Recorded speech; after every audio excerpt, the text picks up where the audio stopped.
All right. I'm officially depressed. Carson Wentz is back. Jacob Eason is back to QB2. My life sucks.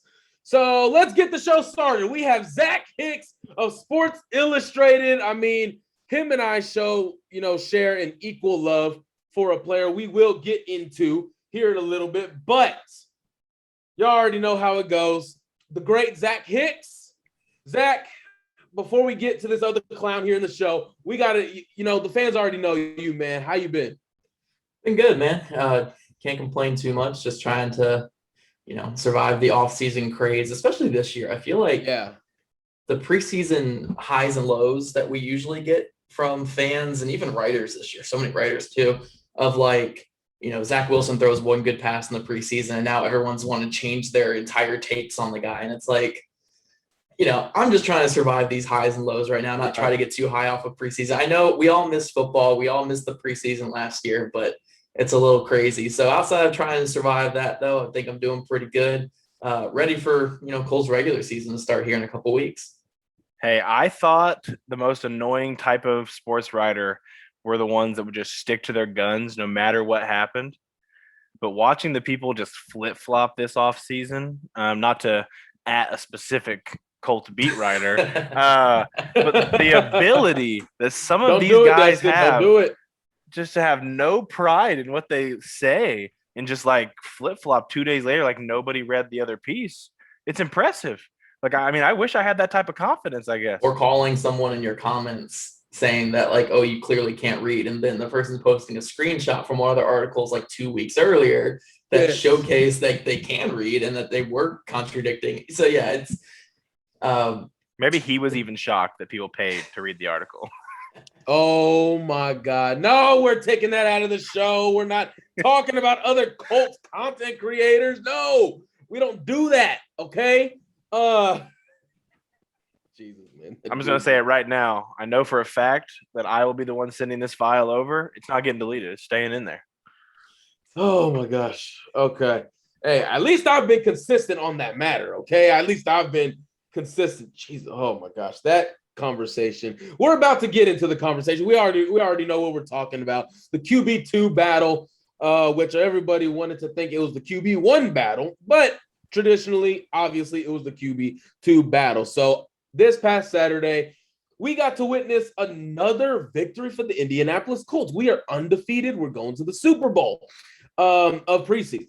So 12-10, that was the final score in Minnesota. Obviously, we saw not so good things from Sam Ellinger. Jacob Eason had a shaky first half, very bad for first half. Let me stop sugarcoating it. Very bad first half. Kylan Granson proved us right. It wasn't just one game. It's an ongoing issue. I'm kidding, Granson. Come on, you're in the NFL. After just one game. Right, after just one game. He's a rookie, man. Hey, Nyheim Hines had a fumbling issue, and he corrected that. So, hey, let's get into it. The quarterback battle took on another, head of its own in Minnesota. Sam Ellinger got the start for some weird reason. I don't know why. He got the start and saw some good things. Interceptions, a couple of throws that, were forced. Jacob Eason came in 2 of 8, very bad. A couple of catchable balls were dropped. I believe Zach Hicks actually, if I can quote tweet him correctly, Jacob Eason is going to throw one of these balls into Mike Strawn's head. He's going to throw it right through his head. I'm pretty sure that's what you said, Zach. Yeah, I think that's paraphrased correctly. I'm pretty sure that's right what I said. I really hope I was on point with that. Yeah, he was throwing it pretty hard in that game. Right. So, Zach, where are you at, man? Because this is a debate. Destin even knows this was a 5-hour-long debate in one of these group chats the other night. Where are you in this quarterback two battle?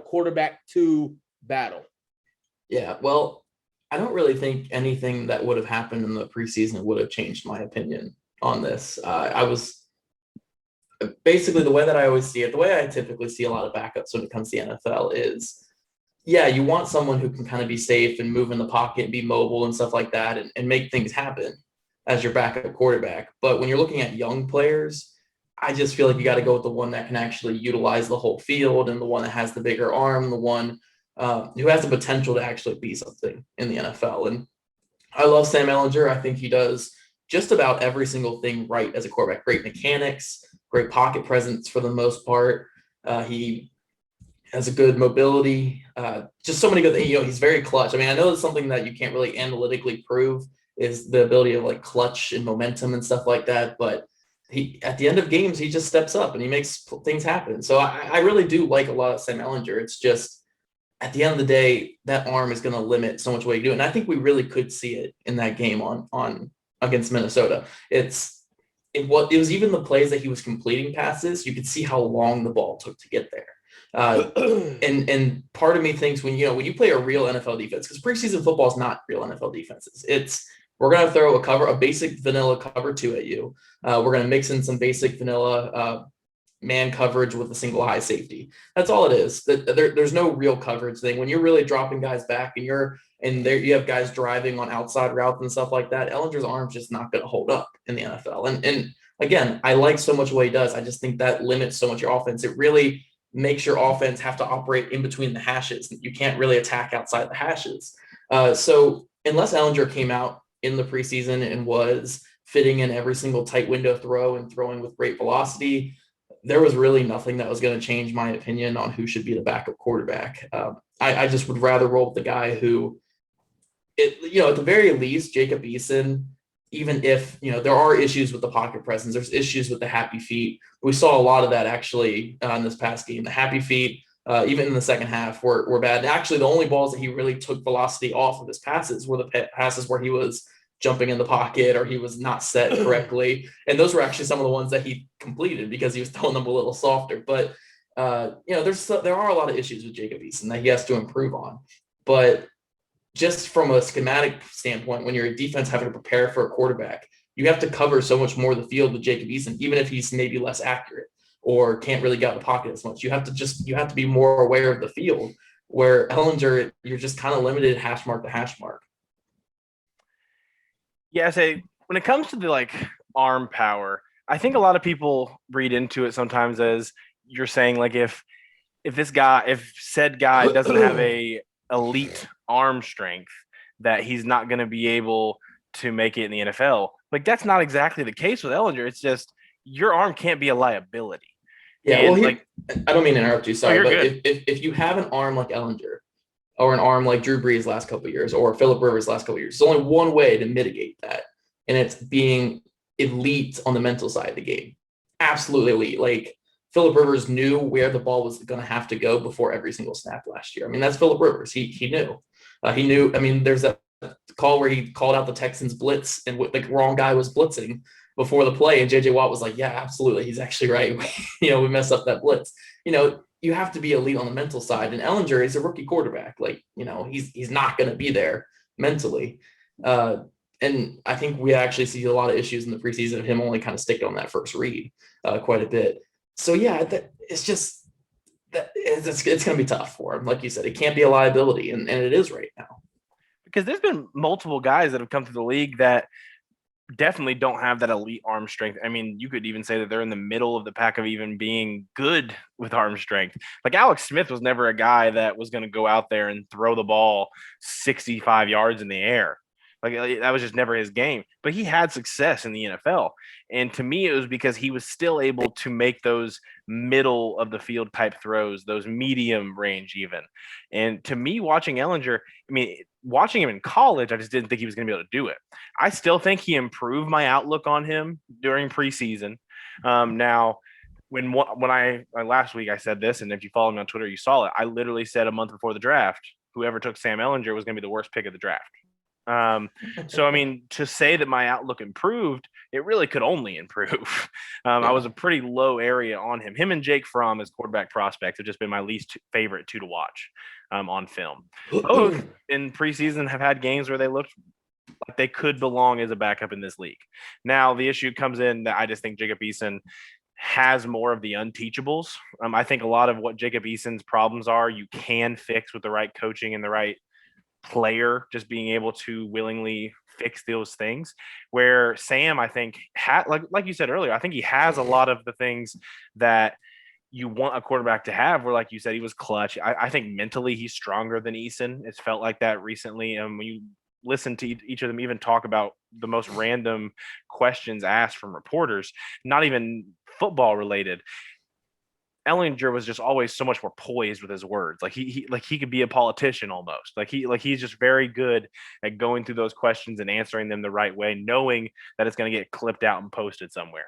Jacob Eason, whenever I've heard him talk, kind of fumbles over his words a little bit. He just kind of feels like a college kid still sometimes when he's talking like that. And to me, I just go with the arm talent. I go with the guy that I think has more of the unteachables. And hey, maybe I'll be wrong and Jacob Eason will never be anything. I'm not as big of an Eason fan as Michael, who is depressed that Carson Wentz is healthy. Not most Colts Nation agrees with Michael on this, being depressed with this fact, by the way. But I'm excited to see Jacob Eason be able to learn and fix those things through coaching with Frank Reich, through Marcus Brady and the coaching staff here. But this is Carson Wentz's team. I'm excited for him to be back. I'm really excited that the debate is no longer, is Eason or Ellinger going to play significant amount of weeks in the regular season? That doesn't look like the case. Fingers crossed that Wentz is back week 1. Look, I mean, I think I said it in the group chat Saturday night. This conversation is going to end once Carson Wentz comes back. I mean, it's going to be over. The biggest thing that I saw from Saturday now, Zach, I don't know if you know, but I spent some time with family in Dallas at the Cowboy game watching a pathetic Houston Texans team. They're not going to be good, honestly. I was thrilled to see my boy Garrett Waller from TCU, of course. But when it came to Eason, I thought that first half, it was bad. He looked uncomfortable. He was putting too much zip on the ball. 2 of 8. I was like, dude, this isn't good. Like, this isn't good. And I tweeted it out during halftime. With a young quarterback, I want to see where they are mentally. How tough are they mentally to know that I just had a pathetic first half? When I go and sit down in my locker, am I going to reminisce on that? Or am I going to move forward and think about what I'm going to do in the second half? And that's what he did. I thought he looked a lot more comfortable in the second half. I honestly think he had better pocket presence in the second half than we gave him credit for. It was better. It still wasn't good, but it was better. Definitely some good throws. Obviously, the drops were in the way a lot of times. But Jacob Eason, in my opinion, on Saturday secured the QB2 spot. I always thought he would. So he's my QB2. It's not a debate anymore. I feel very bad for Brett Hundley, but I mean he's just here. He's just here riding the train. I don't know if I'd say I feel bad for him. He's getting a paycheck just to like chill right now. I would do it. But like Frank Reich did say, I want Brett Hundley to play a little bit, and then he doesn't play at all. So but fine. Yeah, I mean, Carson Wentz is back. We don't really need to talk about this anymore. I am still rooting for Jacob to be better because given Carson's history, you never know when it's going to be your time to fill in for a series or the rest of the game. Moving along here in the show, clearly this is Zach Hicks' favorite topic to talk about the Colts. The left tackle position, boy, do we have some future Pro Bowlers at this position. Sam Tevi is getting stood up like I was in high school when I tried to go on dates. It's embarrassing. It's pathetic. He looks weak. It is bad, okay? It is really bad. But I need to bring up a guy who I will let Zach Hicks, again, start off, but in the next episode, or not the next episode, the next segment, I will start it off. But this one, Zach, your favorite left tackle ever. What has Julian Davenport been showing you? Yeah, obviously I was not a big fan of that signing, and I have a whole article actually coming out tomorrow, so it's gonna be funny to. I'm not gonna say eat a crow at this point, but close to it. Going into the camp, I was pretty strong believer in saying that Davenport was worse than Chaz Green, worse than LaRaven Clark. I was very, very low on him, and the big reason why was. He just can't move, and honestly, he can't. I'm not changing on that. He can't move. He has very sluggish cement feet. But I guess the one thing I didn't really account for as much and why he's really pulled away in this left tackle competition is he's just a massive human being. 6'7", 325 pounds with 36.5-inch arms. I think that's tied with the longest arms in the league, or maybe the longest in the league. 36.5 is, I don't think anyone's up there with that. And it shows on film. He's not amazing with it, and there's still a lot of things that he can. I mean, we're talking about for a backup tackle or a fill-in tackle here, so it's obviously not going to be very good. But I think the biggest thing that I really go into in my article, and the biggest thing I've kind of come away from this offseason is Sam Tevi. You really can't do anything with him right now. Like, he's just getting bulldozed, and the lack of strength is just awful. Like, he shouldn't really make the team at this point. Will Holden, honestly, if we didn't have a tackle injury right now, shouldn't make the team either. He's been very, very poor this offseason as well, playing at guard. He actually played a lot of guard this past weekend, which I thought he would be better at. And he was definitely worse at guard. Do not play him at guard. He's very short arms for a 6'7" guy, and it really shows on film, and he's kind of plays high as well. But with Davenport, the best thing you can do with him is he's by far and away the best in pass protection. And his only issue is speed to the outside. So if you can just give him a chip on every single play, which obviously isn't ideal, but it's something you can do. If you give a chip on every play to kind of make sure he gets that edge, I think he's going to be perfectly fine in pass protection. So there's definitely going to be a hit in the run game. He's atrocious in run blocking. I'm not going to mince my words there. If you watch the game, go back and rewatch the game. I mean, he just does not get any push in the run game. But at the end of the day, it's the most important thing is keeping your quarterback clean. And that's what he does better than these other two. So Julian Davenport, I think, has run away with this left tackle competition.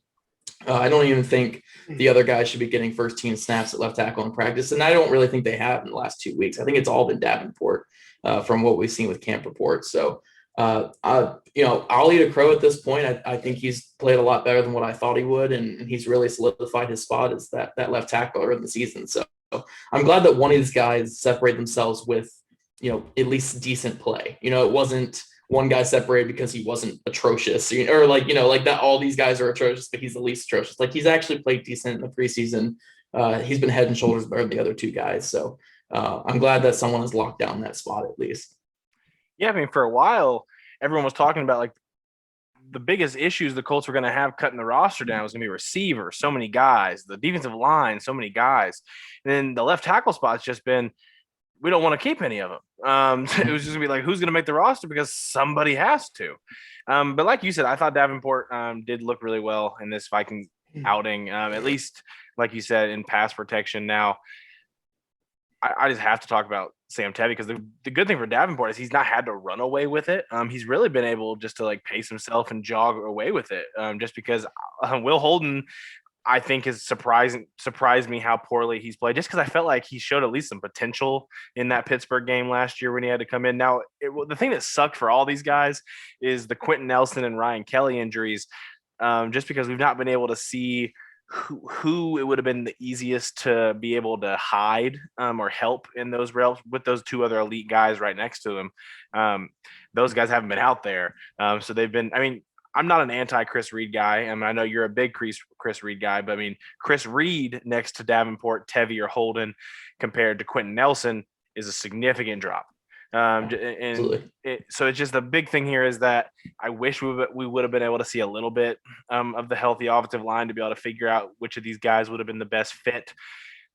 But I don't think it mattered who was next to Sam Tevi. Watching him just get thrown around during training camp. These young defensive linemen, for the longest time, we didn't know if it was Banagoo and Pay and Toure looking good in camp or if they just lucked out and had Tevi on the snap. Just a highlight reel. You don't want to have a Sam Tevi highlight reel. Last week we were talking about how I'm 6'5", 325 pounds. I don't want to go out there in training camp and have a Sam Tevi like training camp. Couldn't do it to myself. I have too much pride. And because of that, I'm interested to see what these first few weeks or however the length of time Eric Fisher's gone. And I'm sure we'll know a little bit more about that as the regular season and the cuts come to be. But I do have a little bit more optimism knowing that Davenport played well in the Minnesota game and knowing that Quentin Nelson and Kelly will be there week one, most likely. I'm in the same boat. Neither guys give you makes you feel comfortable about week one. Well, maybe not even week one. I don't really think Seattle has much of a pass rush, in my opinion. I mean, didn't they just release Alden Smith? And I think they have Dunlap, and they have a couple good ones. They got Dunlap. They got Benson Mayowa, who had about 9 sacks 2 years ago. He's very solid. Darrell Taylor is very good. Alton Robinson, I think, is a really good young player. So they're going to give Davenport some trouble. Yeah. But honestly, every single backup offensive tackle in the league would have issues starting right now. And half the starters too. Like that's the state of play of offensive line around the league right now.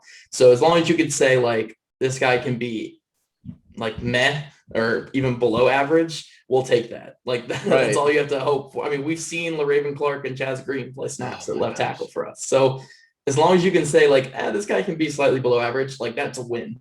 That's a major win right there. I never understood why LaRaven Clark stepped back 20 steps just before he got his hands on a defender. But do you think, however long Eric Fisher is gone, you mentioned it earlier, whether you're going to help him out with the chip or anything like that. We have Doyle and Cox. They're pretty solid blockers. So do you see a lot of help on that side, however long Fisher is gone, even if their sole responsibility, just help him block, especially for the nightmare we all know we're going to see in week 2. Do you think Frank Reich is going to try and scheme something up like that with those two guys? Yeah, absolutely.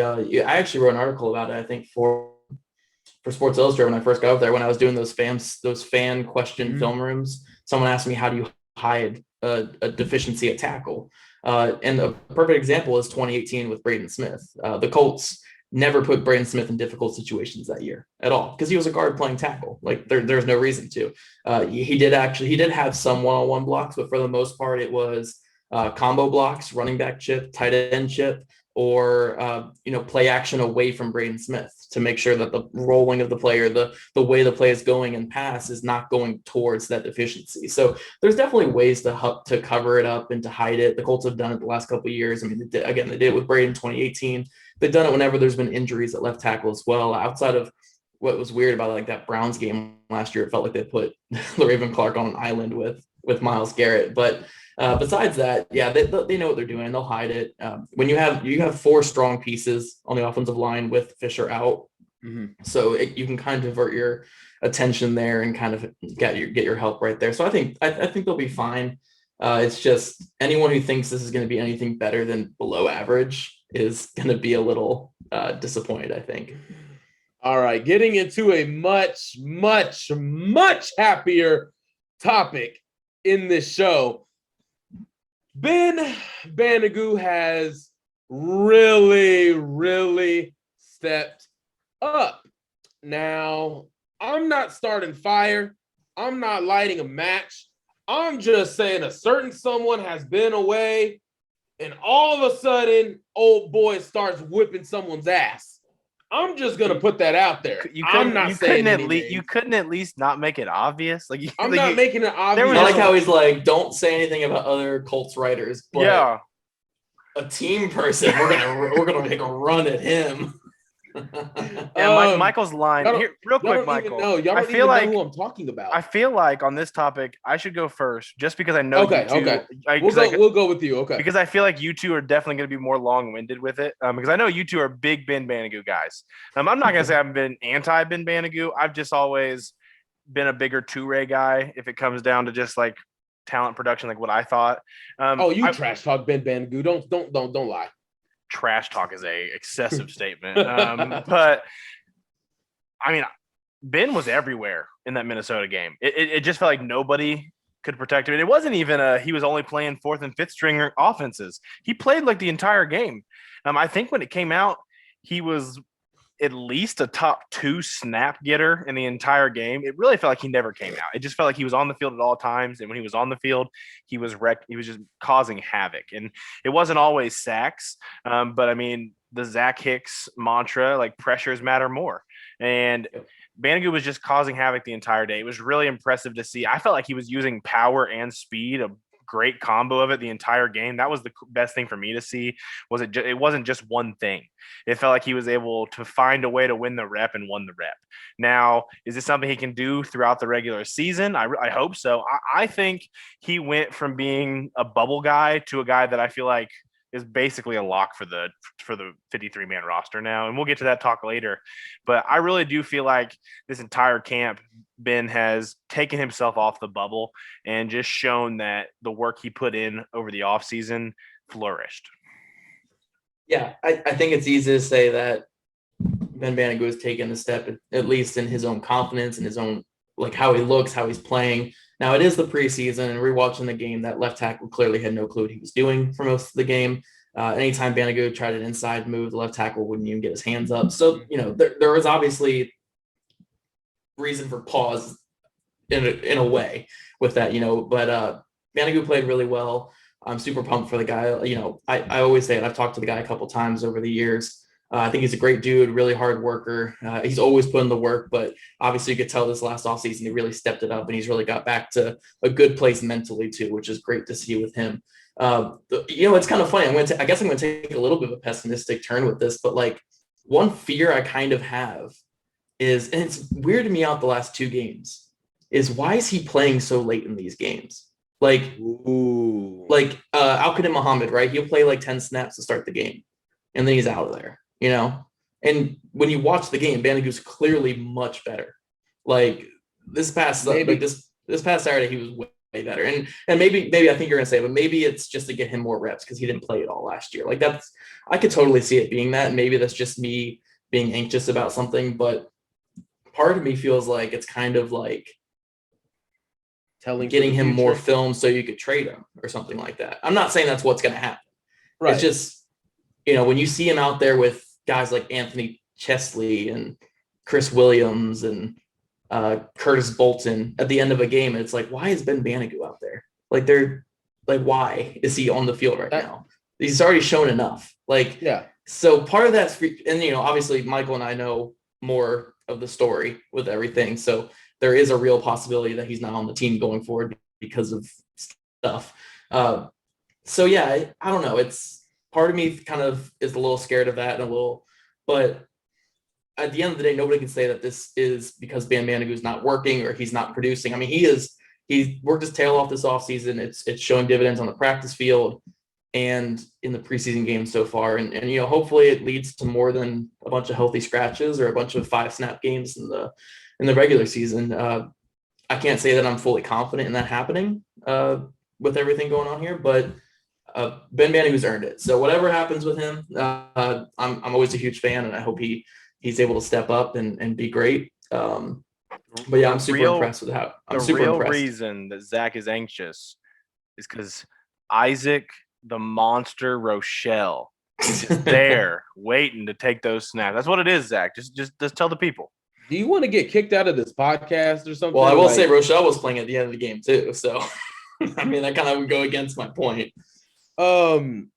Here's my take on it, and I actually agree with everything you just said, Zach. I was telling myself that literally when I was in the stadium, AT&T Stadium, and I was watching it on my phone. I'm like, I like that he's getting pressure, but if he's supposed to be a number 2 guy, not in the starting lineup, but in depth terms, why is he still playing? In my opinion, when you mentioned Al-Qadim Muhammad played 10 snaps, and then he could have been more. It could have been more, by the way. Right. That was just off the top of my head, so yeah. I don't want to say misleading stuff. Definitely. Yeah. Maybe now this is just maybe they already know who Al-Qadim Muhammad is. He's not getting stronger. He's not getting faster. He is who he is, which is a solid depth person. Ben has untapped potential, which we've been seeing now. Oh man, I might just have to do a show by myself if he is not on this roster, and I am not kidding right now. I might just have to do a show by myself, and I'm not going to apologize for what I say, but I'm going to trust and have faith that the Colts are smart. They're not arrogant, and they believe in a defense.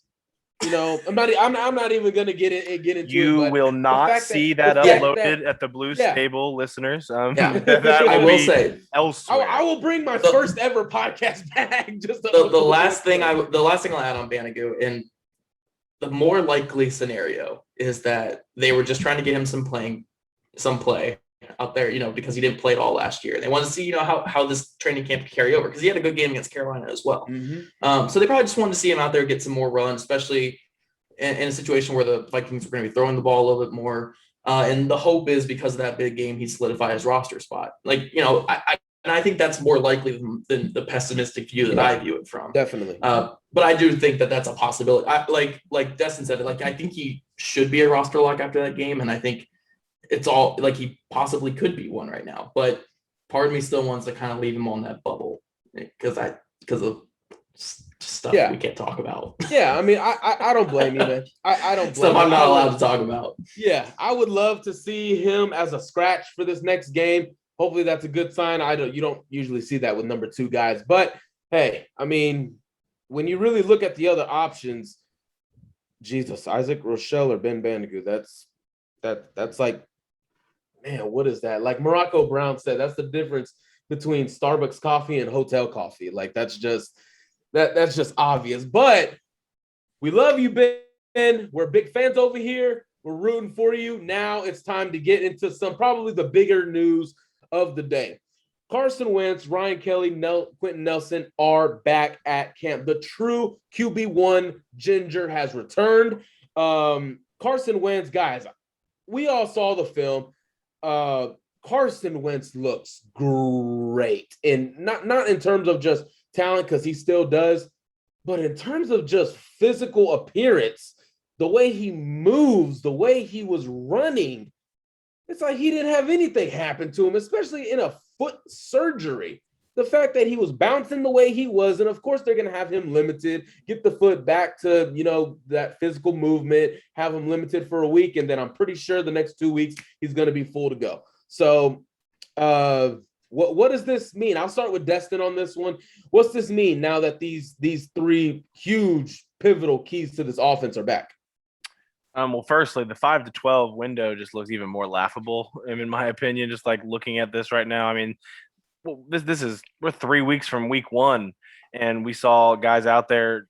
I mean, I won't call them full participants, obviously, but I mean, damn near full participants.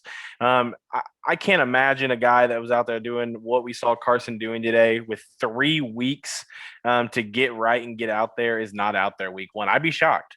Now, I mean, that's always bearing setbacks and injury recoveries and things like that we can't foresee. But just looking at what we saw today, really didn't look like they were limiting anything. They were even using pads and things like that to simulate defenses on drills where they didn't usually do that.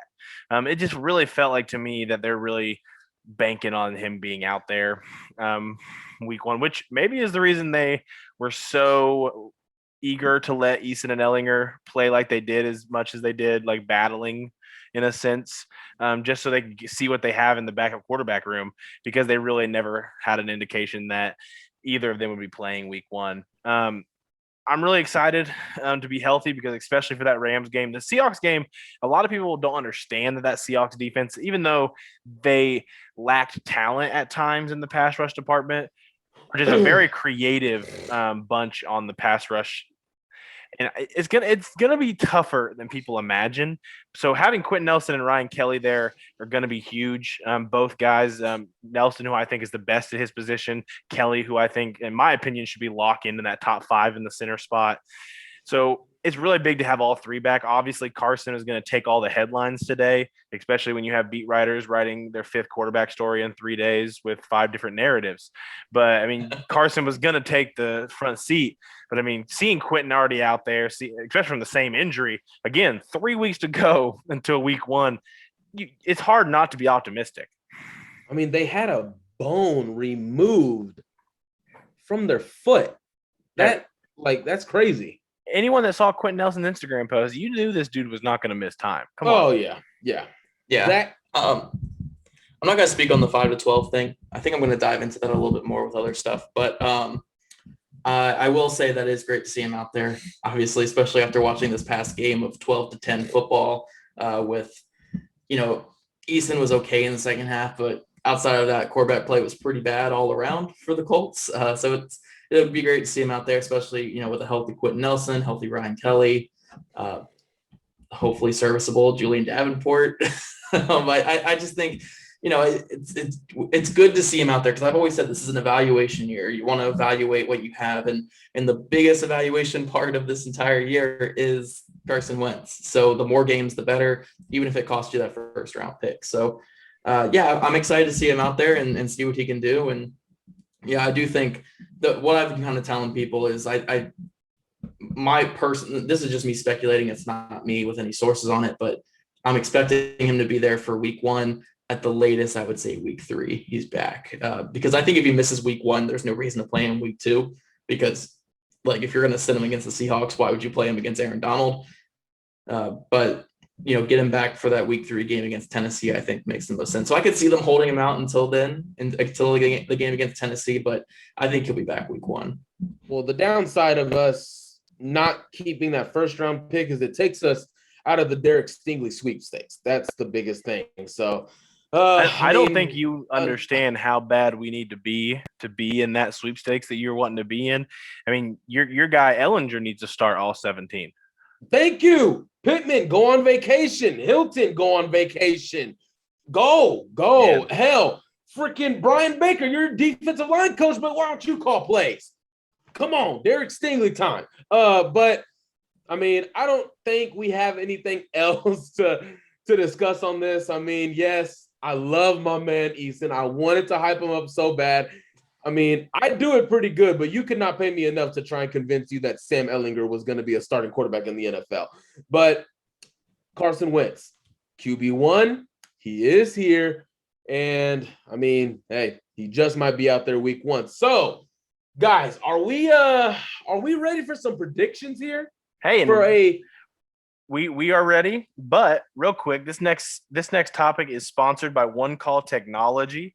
One Call Technology is a managed telecom service provider whose senior staff has 100+ years of experience in virtually every aspect of business communications, business phone system installation and services, managed telecom service providers, telecom carrier managements, and high-speed internet. Head on over to One Call's website at www.onecalltech.com or give them a call at 888-585-8850 and tell them the Blue Stable guys sent you. And Michael was just super anxious, super ready to talk about these 53-man predictions. So, hey, all right. But the basis of what we're doing, we're about to jump in. We're about to predict the Colts 53-man rosters. We're going to go position by position. We're going to let Zach Hicks start off at each position because let's just be honest, you guys want to hear him more than us, even though you're on our podcast right now, which is rude, by the way, listeners. But I know what you're thinking. Hold on now. Hold on. What Zach, did Destin just disrespect me like this? I don't know. I wasn't paying attention. Oh, my Lord. Oh, man. On the day that I get certified at my job, I get disrespected. Wow, that just shows amazing respect. I'm just kidding. But, Zach, start us off, man. All right, so we're starting with quarterbacks here? Yep. We're starting at quarterbacks. All right, so I'm going to go against the grain here from apparently what you guys are going to go, even though I think that's what's going to happen. 3 quarterbacks: Carson Wentz, Jacob Eason, Sam Ellinger. If it were up to me, I wouldn't keep Ellinger. I would never keep 3 quarterbacks, though. That's just who I am as a person. Just like I would never keep 1 kicker. I would never keep 3 quarterbacks. But no, I think, it makes sense. Carson Wentz obviously is a good quarterback, but you have the injury history that we are dealing with right now in the offseason. And you never know if Jacob Eason's going to be someone that you can rely on in the regular season. So having that 3rd quarterback, having a guy that you just spent a draft pick on, a guy who they've praised the entire offseason, even in some bad moments in the preseason games. I don't see there being any way Ellinger doesn't make the team, even though, again, personally, I'd probably have him cut. I'm going to tell you how he doesn't make the team, Zach, because I'm only keeping 2 quarterbacks. I'm keeping Carson Wentz and I'm keeping Jacob Eason. My reasoning being, with the practice squad still having those protected spots, I personally think having a veteran type backup would be more beneficial anyway. Just if Carson Wentz gets hurt, I don't think having a quarterback room of Eason and Ellinger is going to help you succeed anyway. You're going to want to have a guy that, if is backing up Eason, that has had experience playing, in my opinion. You just have to have some experience in the room. And RG3 is out there in free agency saying he can play if you needed him. I wouldn't care if Brett Hundley's the guy that gets put on the practice squad. I think there's multiple veteran quarterbacks that'll be on the market that can come in and be that backup if needed. And I just think we're so deep at other spots that I'm going to keep some extra people here and there at other places. So I'm going 2 quarterbacks. Yeah, two quarterbacks for me as well. And hey, you could always ask if Tony Romo wants to get back in the NFL. Whoa. He would take a pay cut to come back. I was going to say he's living his best life right now. Look, man, if he truly loves the game, money is no object, and that's coming from someone who's not a millionaire. So anyway, I love the game and I would take the money. Right. So with me, yeah, Carson Wentz, Jacob Eason. I could understand from Zach's point of view why he would keep Ellinger, because if you bring Ellinger up from the practice squad, who are you cutting on the roster? A valuable special teamer that Colts love, or what position? Well, remember, with the practice squad protections, you can only protect one player 3 times throughout the year, and then they have to be on your roster. So if you put Ellinger on the practice squad saying protect him all year, you can only protect him for three weeks throughout the whole season. So 14 weeks, he's available to be taken by someone else. Yeah, he can be taken by someone else. I know you guys don't care if he gets taken by someone right. else. I'm just saying for other people thinking that that's something that they could do, it's not. They you can only do it 3 times for a certain guy. Yeah, but for me, it's Carson, Jacob, Sam. Run the scout team. Try to work on your mechanics. Try getting better. There's really no debate from me. So the next one, we're going to go running backs, and let's actually start with Destin on this one. Oh, fair enough. I thought we were just going to do the same order every time, but I'll go first. I think this one will be pretty much the same for everybody. We still all have the same 4. Yeah. I was hoping to see somebody pop off and earn that 4th spot, and maybe we were able to trade a guy for a pick, but I didn't really see enough for that to happen. So the 4, Jonathan Taylor, Marlon Mack, Nyheim Hines, Jordan Wilkins. I still think Jordan Wilkins could be the 2nd best and definitely 3rd best back on a lot of NFL teams. But that's just not going to happen in Indianapolis. But those 4, to me, are basically locked up. Yeah. The only thing I would add is I think Benny LeMay's had a good offseason. He could be on the practice squad. And I do have a feeling that Deion Jackson is someone they've been kind of hiding. It kind of has that feel of it. They're not giving him like any reps in the game. They have him not really getting many practice reps. So either they're going to just cut him out right here in the next couple of days, or they're trying to hide him so they can sneak him on the practice squad and not show too much of him to other. Because he's what got great about traits. our undrafted streak, Zach? The fans need one to make the roster. Yeah, it's gone. Unless it counts. If you claim somebody, does it count like the Noah Togiai thing that they did last year? Would that count towards the streak? If that counts, maybe. So. But besides that, they're not keeping. Kafusi's had a great offseason, but he's not making the team. So yeah, it's another deep spot. Never mind. He was a 7th round pick. Same 4 guys. Same 4. Yeah, same 4. JT gonna go off. Marlon Mack, happy to see him. Jordan Wilkins, let's get a 5th round or 6th round pick for him, please. And let's promote Benny LeMay. But I agree with Destin. Jordan Wilkins would be running back 2 or maybe running back 1 on whatever team is running back needy or so. But other than that, we're not going to waste much time on that. So, Zach, next up, we're going to go wide receivers. Now, this is going to be the interesting one. That's going to be, very appeasing maybe to our fans. So let's start it off. Yeah, so I've gone back and forth. I've had Doolin make most of my roster predictions up to this point, but I just think it's hard to cut both Des Patman and Michael Strawn with how they've played, especially with Strawn's upside. And Patman's been putting it out there on the field in the preseason games. So Hilton, Pittman, Campbell, Pascal, and then Patman and Strawn are my 6. I think you can replace Gunner with either Isaiah Rodgers or one of the safeties. But yeah, I'm going to go with the 6. I just think you got to you got to keep Patman and Strawn. I don't see how you can expose both of them to the practice squad. And even though they've tried them at gunner and they're both not good at gunner at all, doesn't mean they can't be, a guy who can run down on kick coverage or something like that, like on kickoff teams. So they can still participate on special teams, obviously, and they get some run in the games. But I just don't see how you can cut either one of them after this offseason. Justin? Hashtag keep 7 receivers. It's just where I'm at. I personally agree. I don't think there's a way you can cut Stroughton or Patman. Strong we've seen all offseason. He's just been a guy who's brought it in practice every single day. It just feels like he has some sort of highlight or some sort of takeaway every day that has made an impact on somebody who was there watching. And Patman, my favorite thing I've watched in both preseason games is just how well he's been able to use his size. I feel like he's been like a center in the NBA type, using his body just to completely take defenders out of plays. And I feel like there is going to be way too many opportunities to use him in the red zone with that ability, to where he's just going to be able to use a little short route that he's just able to take a corner out in the corner of the end zone. I just don't think there's a way you can cut him. And in my opinion, Doolin's the best gunner on the roster. And also, last year, I think Pittman's going to improve on this. He was a rookie last year and he had his struggles in run blocking. But to me, Doolin and Pascal were the best 2 run blockers in this receiver room last year. And then if we're going to be a team that, run the damn ball. If that's going to be a thing, I just still feel like it's hard to cut a guy who, in my opinion, was a top 2 run blocker last year. And I think Pittman can improve in it. He got flagged a lot last year in the blocking just because he wasn't really able to learn when and where he was able to hold on a little longer than he should have. But I'm keeping 7 receivers. And that's part of the reason I only kept 2 quarterbacks, was just because I feel like it's really going to be hard to cut any of these guys. I'm really proud of Michael Pittman Jr.'s son, Desmond Patman, and I'm not making fun. That's what Michael calls him on his YouTube channel.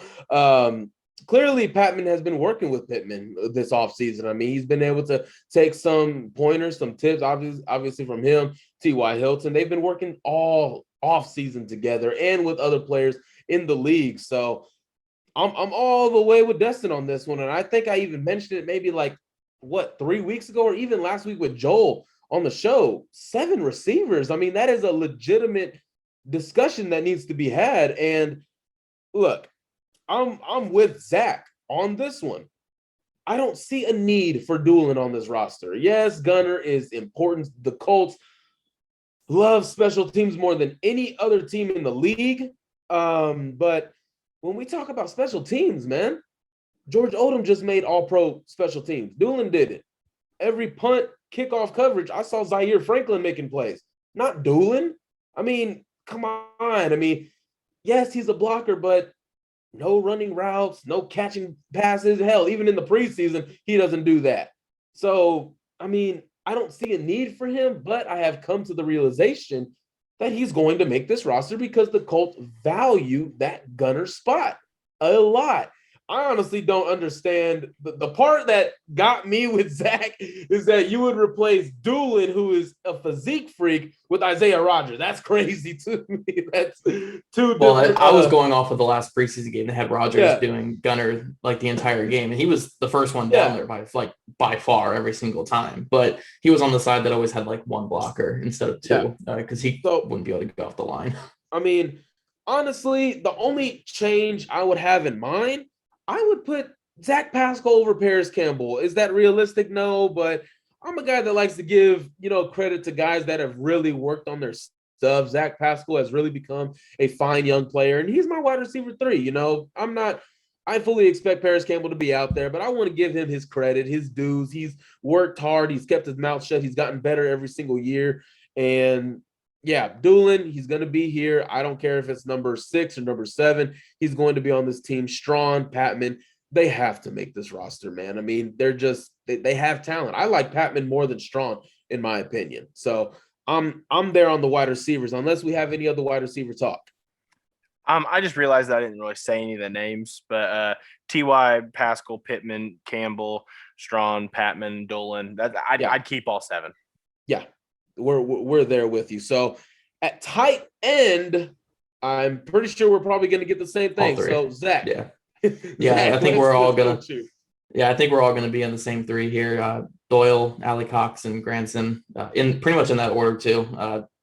This is kind of what we do going into the offseason. I think Farrod Green's had a really good offseason, and I think he's going to be a very good player to have on the practice squad. And if anybody gets injured, you can bring him up. But yeah, I think it's always been those three, even with Granson kind of struggling a little bit in the preseason.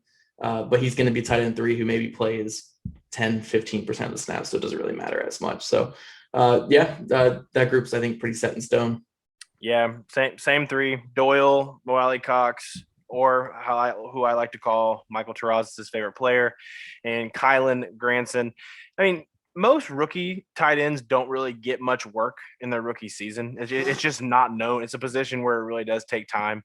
And now the only rookie that I think that is going to be different this year across the league is Kyle Pitts. I mean, I'm sure he's going to get a lot of snaps early on, but I think it'll be good for Granson not to have a redshirt year, but to have very limited snap work this upcoming season.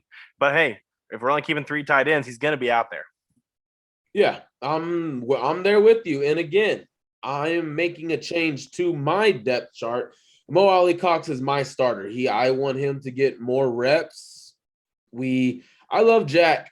Andrew Luck calls him Jackie Jack. I love Jack Doyle, but I want to get longer, faster, bigger, wider wingspan. That makes this offense better. So Mo Cox is my starter. He's my penciled-in starter. So moving on here, offensive line. This is actually one I'm actually interested. So Zach, again, let's get going with the offensive line. All right. So obviously, actually, maybe not obviously, because you guys might have Fisher staying on the PUP list, but I have Eric Fisher making the roster because I think he's going to be back before the 6 weeks. So what I would do in this scenario is he makes the initial roster. The Colts could place him on IR, and he'd be out for at least 3 weeks. So that way, instead of him having to be out for 6 weeks, you can have him out for 3 weeks, and he could potentially come back in week 4. So that's why I have Eric Fisher making the roster. It's a risk passing one of these other guys on your team through waivers or just cutting them outright to do this. But I think it's worth it to get a starting left tackle back maybe 3 weeks earlier. So I have Eric Fisher, Quentin Nelson, Ryan Kelly, Glow, Braden Smith, and then the backups behind them, I have Julian Davenport as the swing tackle, Danny Pinter as the backup center, Chris Reed as the backup just interior player. And then I kept Will Holden for now just because you're going to need another tack. Because if Davenport's starting early in the year, you're going to need a guy who can play tackle behind them. So even though I don't think he's played well enough to make the roster, that's who I'm going to go with is Will Holden there. And then obviously, once you put Fisher on IR, you can have an extra roster spot there, but I wasn't going to throw that in here just for that. So I have 9. When you count that all up, it's 9 guys making it on the offensive line. So I have 9 making it as well. I do have a little change of one player, but I have Eric Fisher making it for the same reason. I just don't think he's going to end up staying on the PUP just because it doesn't seem like he's going to be a guy that has to miss 6 weeks. Maybe he's not a guy that has to go on IR right away. Maybe they don't have that plan for him, but I do think that's probably the most likely route. And then I have Quentin Nelson, Ryan Kelly, I have Glow. I have Julian Davenport, who I think is going to end up being the guy that starts in Fisher's place. I have Zach Hicks' favorite Colt, Chris Reed, Danny Pinter. And over the last couple of days, I've really just thought about this on, do I really think Holden has shown enough to make the roster? And I just don't. And I do think that there's a chance that they go a route where they let Will Fries make the initial roster, just because even though I think he's a guy that they're going to want to play guard, and they've made that pretty obvious that they want him to play guard, if they do need a guy to come in and play behind Davenport if they needed to, I feel like he could play in a pinch here and there. I mean, just like we saw Holden do last year. Being next to Quentin Nelson, I think, would help him. And I do think he's just been more impressive. And I mean, they preach competition, so I really think he's earned that last spot over Holden, and my gut just says he makes it over him. So that's the 9 that I have. Yeah, I will just add one thing. I will say that he was outside of Chris Reed, because Chris Reed was great in the run game as well. Will Fries was by far and away their best run blocker this past week. Just barreling guys, great at getting to the second level. Now, the whole second team offensive line or third team offensive line, whatever it was, is awful in the run game. So that's why the Colts weren't getting anything, but Will Fries was constantly doing really good things in it. So yeah, I would love for Will Fries to make it. Obviously this is not what I would do, because I would obviously have Will Fries over Holden. I'd play Fries at tackle. Oh my gosh. Well, for me, and I understand Fisher making the roster for both of you guys. And if he made the roster, obviously Tevye would probably be out. You can't cut Holden. You need depth at tackle. And Joey Hunt would probably be the odd man out, because you're going to go with you, Danny Pinter, and Will Fries maybe. But for me, I have Fisher not making the roster. Of course, I'm going to have the obvious four: Kelly, Nelson, Glow, and Braden Smith. Davenport will be right there. Will Holden will be there for depth. Once Fisher comes back, he will be cut. Danny Pinter, Chris Reed, and the last spot came down to Joey Hunt and Will Fries. Maybe they go Will Fries, but in my opinion, if you're looking for solid depth, go with the guy that has some good leadership, can play the three interior spots. He really does a nice job, like Ryan Kelly, identifying a lot of things as a center at the front of the line of scrimmage. And I went with Joey Hunt on this one. Will Fries making the practice squad. It is not, a bad thing at all. We do envision him making this roster, and maybe even a big part of the offensive line in the future. But that was my 9. Just going with some experience with Joey Hunt over Will Fries. I don't think that really surprises any of us with those predictions right there. So any overall thoughts from the offensive side of these predictions from you guys? I just want to have it for the record. Michael, what college did Joey Hunt go to? To TCU. Oh, okay. Sorry. All right, yeah, you guys can move on. What it really came down to is Michael already had to cut a TCU running back when he kept the 4 running backs. Man, so he just really he didn't have to. The Colts did. Yeah, that's true. But wow, Zach, it's true. Damn. But Michael just didn't have him to cut another one like that. Jesus, golly. Let's get on to a more happier note, man. Defense, my favorite side of the football ever. So let's go with do y'all want to just go by edge and interior, or do you just want to go as a group? As a whole? I say it's up to you guys. I split them up when I first did it. Right. But if we want to list them all together, it doesn't really matter for me. All right, Zach, kick us off. All right, so we're just listing them all together here? Yeah. Okay. So across the starters, I have Tyquan Lewis, DeForest Buckner, Grover Stewart, Kwity Paye. And then right behind him, I have Toure, Banigou, Al-Qadim Muhammad, and then for defense tackle depth, I have Antoine Woods, and I have Andrew Brown making it this time. I've gone back and forth. That final spot, I go back and forth between Andrew Brown and Isaac Rochelle. It just depends on what the Colts are going to want there. Are they going to want a guy who can play defensive end and then go inside, just like Dio would do when Dio comes back? Or do you want that pure 3-tech backup? And that's what Andrew Brown is. So I went with Brown this time. I think Brown's had a better preseason. And then obviously in this scenario, Dio stays on the pup, and he's out that first 6 weeks at a minimum. Yeah, so I mean, I kept 9 as well. Starters, same. Kwity Paye, Tyquan Lewis, DeForest Buckner, and big Grover Stewart. And then we got Kemoko Toure, Ben Banigou, Al-Qadim Muhammad. I have Antoine Woods making it as well. I do have Isaac Rochelle making it over Brown, just because his ability to play both spots, his ability to play interior and the in spot. Like you said, I mean, with Dio, a guy they're trying to plan for coming back, I do think they're going to want someone that can do both, just to be able to stay similar, even though I think Dio without one of his Achilles right now is better than Isaac Rochelle probably. But that's just where we are. But that's definitely the 9 that I would keep, with obviously Dio staying on the pup. Isaac Rochelle's not making this roster. So for the 9 that I have, of course, the starters, because the Colts have been very high on Tyquan Lewis, very vocal about him. Kwity Paye, Grover Stewart, DeForest Buckner, Tyquan Lewis.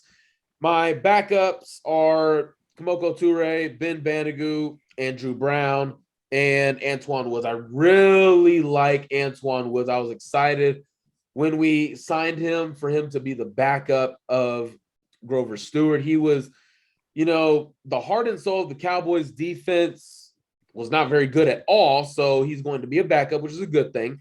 but the energy, the pop he's got, I like it. Andrew Brown has been outside of Ben Bandigoud, the very quality pass rusher the Colts have had. I mean, he won a lot of reps. No, I'm not disrespecting Toure here. Okay. Hey, Chris Johnson. I think is it Chris Johnson was the interior guy playing with Bandigoud near the end. He was winning. Chris Williams. Johnson Williams. Yeah. My bad. But yeah, Williams was winning a lot of reps. He looks like a good practice squad candidate. I like him. He's from a small school, I think, too. Oh yeah, definitely. So real quick, Michael, let's run this back. Did you cut? Yeah, there's a couple things I want to. Did you cut Al-Quadin Muhammad? No. He's gonna be my 5th defensive end. Okay, so you just forgot to say he's gonna, Okay. I was going by units. He's getting rid of all the dead weight. No, right. No, because Al-Quadin Muhammad, even though we know what he is, he's still better than Isaac Rochelle. I think he can play inside, outside. He's definitely a solid player. When you didn't say his name, I thought you cut him. I was my bad. I definitely. Al-Quadin Muhammad's a lot like Zach Pascal, or whatever for defensive end. Yeah. You know what he is. Fine. Yeah, perfectly he's serviceable. Fine. He's not bad or anything like that. I have Toure and Bandigoud higher than him because with youth, speed, they've shown a lot more. They have a lot more potential. But will they play more than him? But will they play? I don't know. I'm just doing what I would do. But ready your heart, Michael. Ready your heart for him to outsnap them. It is ready. Trust me, it's ready. But that is my 9. So let's move on to the linebackers. I'm not entirely sure. This is another fun one. This is another fun one to cut down. Another fun one. So again, Zach, let's get it going. Yeah, so I go back and forth throughout the offseason, but I kind of settled for what we've had. I think there's 4 locks. I think it's Darius Leonard, Bobby Okereke, Zaire Franklin, and Jordan Glasgow are the locks. And then after that, I think Matthew Adams and EJ Speed are the other 2 that I kept. Adams was a little tough because, he's kind of like, obviously I think he does more, but he's kind of like the Ashton Doolin of the defense where it's like special teams and that's why we keep him. But I think he's had a really good offseason. I think he's played really well in the preseason games. He's shown a lot more in coverage than we've ever seen, I think, in these preseason games. So I've been really impressed. And I just think he's kind of shown more. I like what Curtis Bolton's done, and I like what Isaiah Kafusi, I think, is going to be a great practice squad player to have. I think he's had a really strong preseason, but ultimately I think – sorry? Are you keeping both of them on the practice squad? You might. Yeah, I might. I think Bolton's a little old for the practice squad. I think he's been on practice squads. It is an extended. I don't know. It is an extended practice squad. Oh, okay. Still, okay. So yeah, I mean, does he have practice squad eligibility? I don't know. I think everyone does now because it's veterans, right? They're keeping the rules from last year. Oh, okay. Yeah, so he should be. So yeah, I mean, I think it's 16 people on the practice squad, so you could keep both for sure. But yeah, either one of those guys sticking around, I like both of them. Or even Malik Jefferson, I think he's had a good offseason too, especially on special teams. But I guess I just go with the old tried and true. Leonard Franklin, Okereke, Adams, Speed, and Glasgow. Yeah, so I'm gonna keep the same 6 that you just said. The only difference really that I have is the person that I was considering between Jefferson or was EJ Speed. I have EJ Speed as the 6th guy getting on, just because I really just feel like he had an opportunity. I mean, I understand he got hurt as well, but it really just felt like he never had an inside track that we thought he would have. I mean, I was always team C. Zaire Franklin out there just because the dude is just all over the place. And he has that athletic profile that I really thought could translate to that Sam role. So I'm excited that that's the guy that looks like it's going to have it. And he's also, he's been a captain on this team for a reason, just because of that vocal presence that you can come in and replace a guy that you're losing in Walker, who probably his biggest strength to the team was that leadership and locker room presence. So Darius, Okereke, Franklin, Glasgow, Adams, and then I have EJ Speed as my 6th getting in, just because I feel like Adams to me has shown more during this offseason, whether that's EJ Speed's injury or not. That's just how I have it. All right. Same 6 for me. I really debated Speed and Bolton. I really debated the 2. Bolton's look good. Good. Bolton's look good. I didn't consider Glasgow because obviously the special teams, when Chris Ballard raised about your special teams, you're making the roster. So it was really between both of them. And I don't want to give up on EJ Speed yet. I really don't want to. I believe in the guy. Went to Tarleton State about maybe 2 hours from me. He was a stud there, man. He was all over the field, and obviously that's a different brand of college than what he would have gotten at a D1. But I want to still believe in him. Zaire Franklin, man, there has never been any slander out of my mouth about Zaire Franklin, man. He's done everything by the book. He is a leader. Dustin said he's been a captain. I understood why he never got more reps at linebacker. He's just so good in the run game. He's just so good in the run game. Matthew Adams, again, special. So I'm excited to see Zaire Franklin and hopefully in an increased role. I still think we still might miss Anthony Walker. And I think, honestly, we might see it in the season. He did a lot of things for this defense, communication, identifying a lot of things. Now, maybe he wasn't the greatest in pass coverage, but he identified a lot of things, and he helped Darius Leonard get in a lot of positions to be successful as the play caller for that defense. So, I mean, I really miss Anthony Walker myself, but I'm excited to see Zaire Franklin because sort of, like Destin said, step into that role. So those are my 6. Leonard, Okereke, Franklin when we're in a 4-3, and then Adams, Speed, and Glasgow. So moving on to, I think this is everybody's favorite. Again, probably the same, but maybe different on the depth chart. So corners is definitely fun to talk about. So again, Zach, let's get going. Yeah, so I feel like we're all going to have the same 6 here. There's no reason. I don't think there's anybody on the roster that's even kind of competing for a spot outside of the 6. But the starters, Xavier Rhodes and Rock Ya-Sin on the outside with Kenny Moore on the slot. TJ Carey backing up the slot and also backing up the outside. Marvell Tell is the 5th, and Isaiah Rogers as the 6th. Yep, same 6, same really depth chart. I'm really shocked that Marvell Tell didn't really ever. It didn't even seem like he ever had a chance at the outside corner spot. It didn't ever feel like he, not that the coaches didn't give him a chance, that he really never pushed his way into that spot in camp. But Kenny Moore, Rhodes, Ya-Sin, Carey, Tell, and then Isaiah Rogers are the 6. And like you said, I think that's pretty much all locked up. Yep.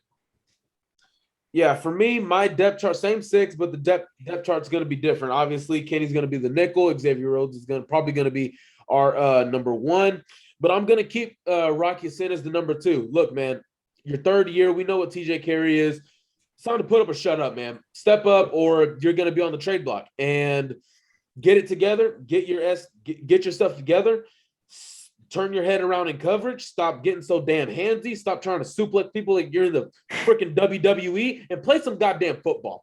That's what you're drafted here for. You put that on film, put it all together, and actually make a difference in this damn secondary. So my number 4, is obviously going to be TJ Carey, but I'm going to give the number 5 to Isaiah Rogers. I love me some Isaiah Rogers. I'm going to give Marvell Tell number 6.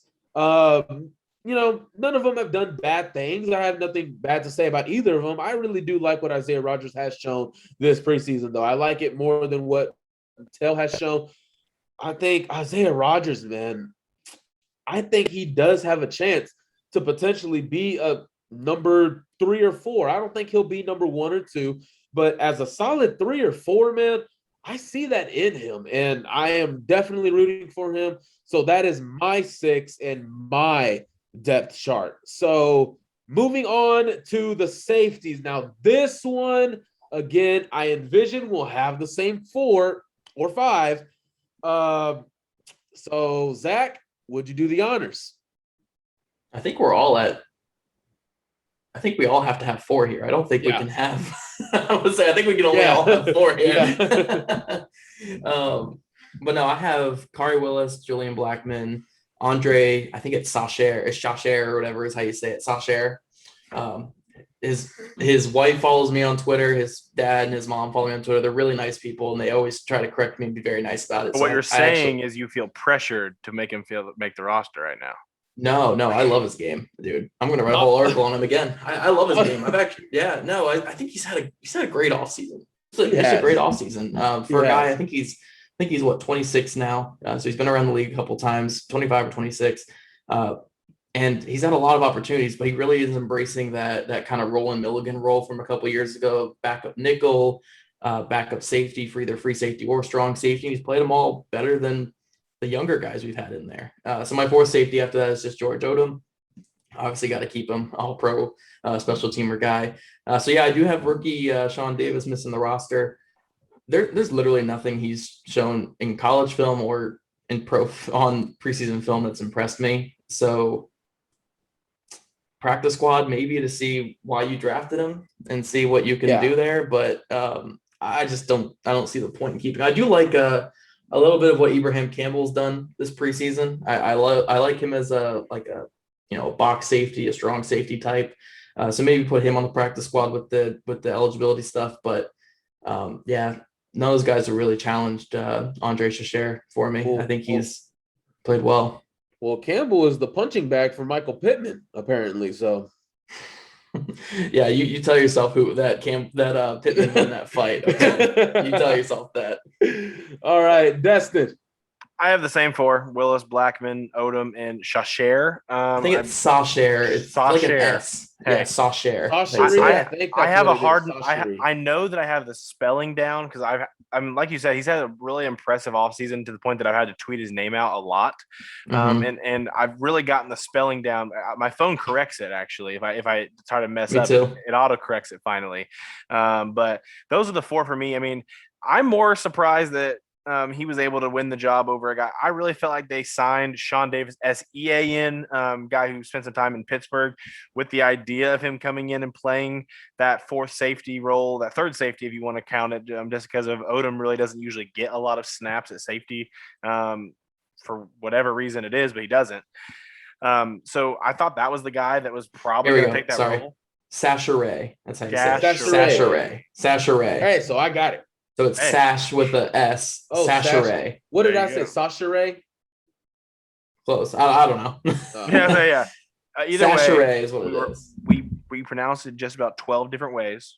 We have the right one. We got it now, though. We got it now. Yeah, and I promise, if they're listening to this hour, we're an hour and a half right now. If they're this far into the podcast, Chachere, I got it now. Yeah, now you guys have it. But those are the four that for me as well. Neither Sean Davis makes it. Maybe Sean SHAWN, the rookie, makes the practice squad. Who knows? Okay, yeah. So, oh man, four safeties, or maybe five.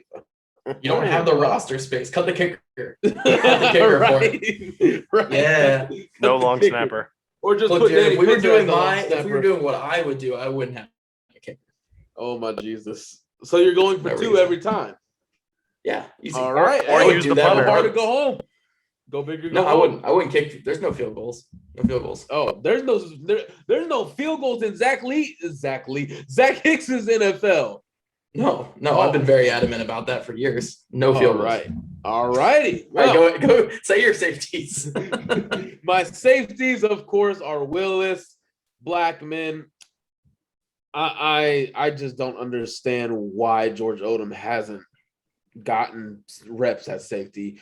That Kansas City game in 2019, man, he made plays. He was all over the field. Why were you not playing him freaking? Okay, so George Odom and Andre Chachere. Did I get it? Yeah. Okay. Yeah. Did I actually get it, Zach, or are you just setting me up for failure? No, you got it. Chachere. Close enough. And then Chachere. Basically, I thought you were done. My bad. No, sir. He's never done. Sir. He's never done. Never done. Never assume. Never assume. He's going to keep going. With the rock.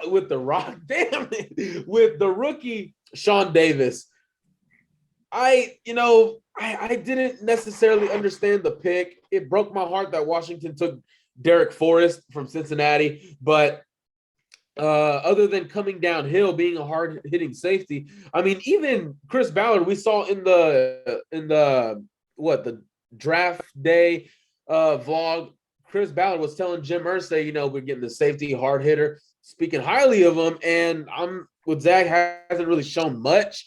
Clearly, you'll keep him on the practice squad just to see if you can continue to coach him up. So those are my four. I wanted to talk about Sean Davis. So I'm pretty sure we all have the same special teams, of course, right? I think we all have the same defense for the most part, outside of Andrew Brown versus Rochelle. I think we had every single thing the same on defense. Yeah. Even though this roster was deep, I think everybody's sort of cemented their place right now. The only place that I thought we were going to be really different was, I mean, the Rochelle Brown, obviously, which we did see some difference there. I didn't know what it was going to look like at linebacker if you guys were going to keep the same six, but we obviously all did. And then going into offseason, I thought that fourth safety spot was going to be a fight, and it was going to be one of those that was going to be tough to cut. But I really think those four have just run away with the job, and obviously special teams, just so everybody knows. We all three probably have Hot Rod, Rigoberto Sanchez, and Luke Rhodes.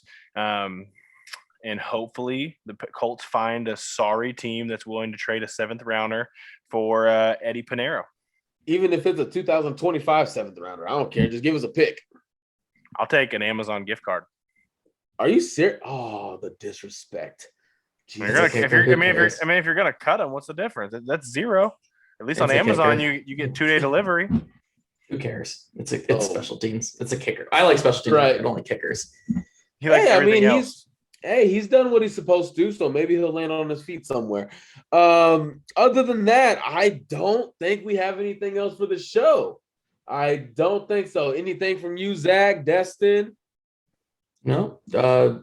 Kickers suck and go Colts. I mean, that's all I really got to say. Right. And it's Sasha Ray. Sasha Ray. That's the biggest takeaway. But hey, guys, you guys have been listening to the official Colts podcast of Fansided, the Blue Stable. Make sure you follow, subscribe wherever you listen to podcasts. Check us out on YouTube and subscribe as well. My name is Destin Adams. Michael Terrazas. Our other co-host, Rashad McGinnis, currently fighting through COVID-19 and getting his household to feeling better. So we're praying for him there. But other than that, guys, really thank you guys for listening. And as always, go Colts.